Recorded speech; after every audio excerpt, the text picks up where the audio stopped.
UP के हाथरस जिले के सेठ फूलचंद बागला पीजी कॉलेज में chief proctor doctor Rajneesh Kumar पर पिछले 20 सालों में 30 से ज्यादा छात्राओं के साथ यौन शोषण करने का आरोप लगा है। कहा जा रहा है कि उसने अच्छे नंबर और सरकारी नौकरी का लालच देकर छात्राओं को अपने जाल में फंसाया। ये मामला तब उजागर हुआ जब सोशल मीडिया पर प्रोफेसर के कथित अश्लील वीडियो और तस्वीरें वायरल हो गई।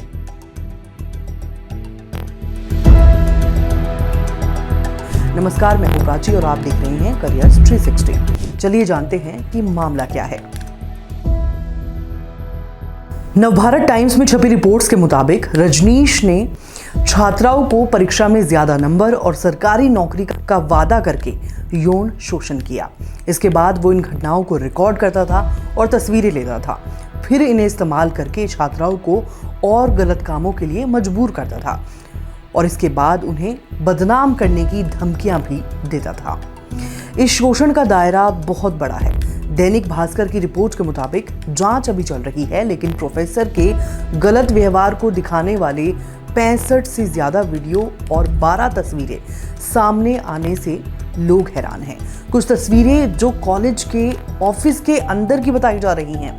सबसे चौंकाने वाली बात यह है कि ये शोषण 20 साल तक चलता रहा और किसी ने भी इसे रोका नहीं। इससे कॉलेज के माहौल और निगरानी पर बड़े सवाल उठ रहे हैं। प्रोफेसर के कथित गलत काम कई तरीकों से सामने आए। रिपोर्ट्स के अनुसार राष्ट्रीय महिला आयोग यानी कि NCW और उत्तर प्रदेश के बड़े पुलिस अधिकारियों को कुछ छात्राओं ने रजनीश कुमार के खिलाफ शिकायत की। इन शिकायतों के साथ आपत्तिजनक तस्वीरें भी भेजी गई। इसके अलावा एक गुमनाम चिट्ठी ने इस मामले को उजागर करने में बड़ी भूमिका निभाई है।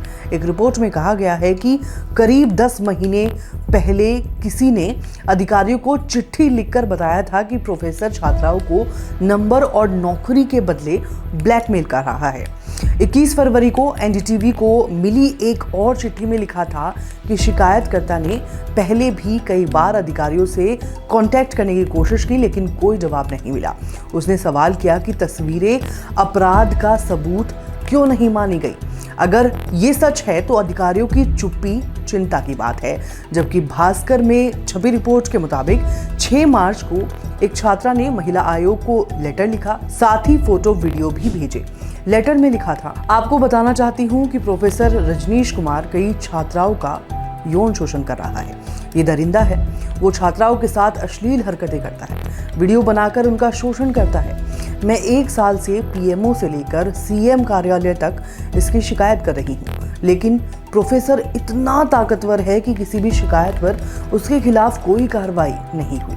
मोदी सरकार बेटी बचाओ बेटी पढ़ाओ का समर्थन करती है, लेकिन फिर भी ऐसे दरिंदे बेखौफ होकर बेटियों के साथ दरिंदगी कर रहे हैं। इस दरिंदे से मैं इतनी परेशान हूँ कि कभी कभी आत्महत्या करने का विचार आता है। कॉलेज मैनेजमेंट कमेटी के अध्यक्ष और मैनेजमेंट के प्रोफेसर की करतूतों के बारे में मैंने सबको बताया। उन्हें सबूत भी सौंपे गए, लेकिन उन्होंने कोई कार्रवाई नहीं की। जब तक इस दुष्ट पर कोई कार्रवाई नहीं होती, मैं हार नहीं मानूंगी। ऐसा लगता है कि कॉलेज के प्रधानाचार्य और मैनेजमेंट की शय पर प्रोफेसर कॉलेज की छात्राओं का यौन शोषण कर रहा है। वो भोली भाली छात्राओं को प्रतियोगिता परीक्षा पास कराने और नौकरी के नाम पर बहलाता फुसलाता है, फिर उनके साथ गलत काम करता है और वीडियो भी बनाता है। उसके फोटो वीडियो मेरे हाथ लगे हैं, जिन्हें मैं प्रमाण के रूप में इस पत्र के साथ भेज रही हूँ। अब तक मैंने अलग अलग नाम से शिकायतें की हैं, क्योंकि अगर दरिंदे को मेरे बारे में पता चल गया तो वो मुझे मरवा देगा। ये शिकायत भी मैं अपनी पहचान छिपा कर रही हूँ। रजनीश पिछले 20 साल से कॉलेज में पढ़ने वाली छात्राओं का यौन शोषण कर रहा है। मेरी जैसी छात्राओं की इज्जत बचा लीजिए, नहीं तो ये दरिंदा रजनीश कुमार ना जाने कितनी और छात्राओं की इज्जत लूट लेगा। लोक लाज के कारण छात्राएं कुछ नहीं कहेंगी। सामने दिख रहे फोटो और वीडियो के आधार पर इस प्रोफेसर पर कठोर से कठोर कार्रवाई की जाए। हालात तब और बिगड़े जब प्रोफेसर के कथित गलत कामों के वीडियो सोशल मीडिया पर फैल गए। इन वीडियो की संख्या 65 से ज्यादा बताई जा रही है, जिसके बाद लोग और अधिकारी इसे नजरअंदाज नहीं कर सके। एक अनुमान है कि प्रोफेसर का फोन जिसे उसने वीडियो बनाए थे किसी व्यक्ति के हाथ लग गया था। रिपेयर के लिए गया, जिसके बाद ये वीडियो लीक हो गया। जैसे ही ये मामला सामने आया, कई छात्राओं ने एनसीडब्ल्यू और पुलिस के बड़े अधिकारियों से प्रोफेसर के खिलाफ शिकायत की। इनमें बताया गया कि ये उन्हें कैसे लालच देता और शोषण करता था और बाद में ब्लैकमेल करता था। प्रोफेसर की 12 तस्वीरें छात्राओं के साथ आपत्तिजनक हालत में पेश की गई, जो इन आरोपों को मजबूत करती है। पुलिस की जांच में कुछ दावों की पुष्टि हुई है। पहले कॉलेज प्रशासन ने सहयोग करने में आनाकानी की, लेकिन बाद में हाथरस के पुलिस अधीक्षक यानी कि एसपी ने जांच को अतिरिक्त पुलिस अधीक्षक यानी कि एएसपी अशोक कुमार सिंह को सौंप दी। तस्वीरों में दिखने वाली छात्राओं से बात करने और उनके बयान लेने के बाद कुछ गंभीर आरोप सही पाए गए। सबूत बढ़ने के बाद पुलिस ने हाथरस गेट थाने में प्रोफेसर रजनीश कुमार के खिलाफ एफआईआर दर्ज की। इसमें और कानून की दूसरी धाराएं शामिल हैं। इसके बाद कॉलेज में इसे मुख्य प्रॉक्टर के पद से हटा दिया गया, लेकिन जैसे ही पुलिस ने जांच तेज की, प्रोफेसर फरार हो गया। पुलिस ने उसे पकड़ने के लिए खोज शुरू की है। हाथरस के एसपी चिरंजीव नाथ सिन्हा ने कहा है कि कोशिशें जारी हैं और उसे जल्द पकड़ लिया जाएगा। इसके लिए 3 टीमें बनाई गई हैं। पीसी बागला डिग्री कॉलेज के प्रशासन की प्रतिक्रिया की जांच हो रही है। रिपोर्ट्स के मुताबिक शुरू में कॉलेज ने पुलिस की मदद करने से टाल मटोल की।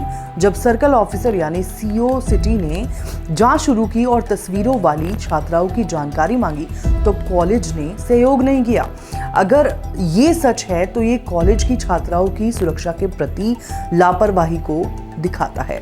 कॉलेज प्रबंधन के सचिव प्रदीप बागला ने कहा कि शिकायत मिलते ही जांच शुरू की गई और प्रोफेसर को निलंबित किया गया, लेकिन पुलिस जांच में शुरुआती रुकावट दूसरी कहानी बताती है।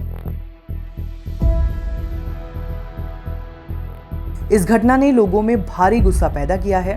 एक प्रोफेसर जिस पर भरोसा किया जाता है पर ऐसे गंभीर आरोप लगना कॉलेजों में विश्वास को तोड़ने वाला है। 20 साल तक शोषण चलने की बात ने गुस्से को और बढ़ाया है। लोग पूछ रहे हैं कि इतने समय तक ये कैसे छिपा रहा।